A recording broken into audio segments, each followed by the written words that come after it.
शुक्राचार्य दानववीरांना संजीवनी विद्येच्या जोरावर जिवंत करायचे. त्यामुळे देवांचे काही चालले नाही. आता देव पराभूत झाले. पराभूत झालेले देव इंद्राच्या दरबारी जमले. या नव्या संकटाशी मुकाबला कसा करायचा यावर विचार करू लागले. देवगुरु बृहस्पती म्हणाले, शुक्राचार्यांनी संजीवनी विद्या प्राप्त केली आहे. त्याच्या जोरावर ते दानववीरांना जिवंत करीत आहेत. यापुढे आता प्रत्येक वेळी असेच घडत राहील. एक देव म्हणाला, तर मग दानवांबरोबर युद्ध करणे आपल्याला कठीण जाईल. त्यावर लगेच दुसरा देव म्हणाला, शुक्राचार्यांकडे असलेली संजीवनी विद्या आपण हरण केली पाहिजे. गोष्ट खरी आहे, पण संजीवनी विद्या फक्त शुक्राचार्यांना माहीत आहे. ते थोडीच आपल्याला देतील. यावर सर्व देवांचे जवळजवळ एकमत झाले की शुक्राचार्यांकडील संजीवनी विद्या अवगत केली पाहिजे. पण कशी करणार? कोण जाणार त्यांच्याकडे? आणि गेला तरी ते कशी देतील?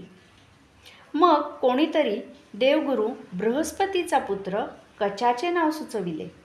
ते पसंत पडले. कच हुशार होता, बुद्धिमान होता, सगळी शस्त्रे त्याला अवगत होती आणि महत्त्वाचे म्हणजे कोणाचेही मन जिंकण्याची त्याच्याकडे हातोटी होती. त्याचा मृदू स्वभाव या सर्व गोष्टीत अगदी योग्य होता. ठरल्याप्रमाणे सर्व देव कचाकडे आले. आपली अडचण त्याच्यासमोर ठेवून म्हणाले, अशा कठीण प्रसंगी तूच हे काम करू शकतोस. शुक्राचार्यांना एक सुंदर कन्या आहे. तू जर तुझ्या मृदू स्वभावाने, तुझ्या सौजन्य वागण्याने तिचे मन जिंकशील तर संजीवनी विद्या प्राप्त करणे कठीण नाही. कचाने विचारले, देवयानीचे मन जिंकले तर संजीवनी विद्या मला कशी मिळेल?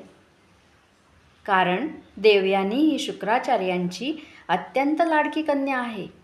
तू जर देवयानीचे मन जिंकलेस तर तीच आपल्या पित्याकडे संजीवनी विद्येसाठी हट्ट करील. मग त्यांना ती द्यावीच लागेल. त्यासाठी तू तुझ्या शिष्टमान्य स्वभावाने, तुझ्या तारुण्याने देवयानीचे मन अंकित कर. आणि ही गोष्ट फक्त तुलाच शक्य आहे. देवांवरचे हे संकट फक्त तूच दूर करू शकतोस. म्हणून आम्ही विनंती करायला आलो आहे. तरी कृपया आम्हाला निराश करू नकोस. देवांनी अशी केलेली विनंती कच नाकारू शकला नाही. तो शुक्राचार्यांकडे जाण्यास तयार झाला.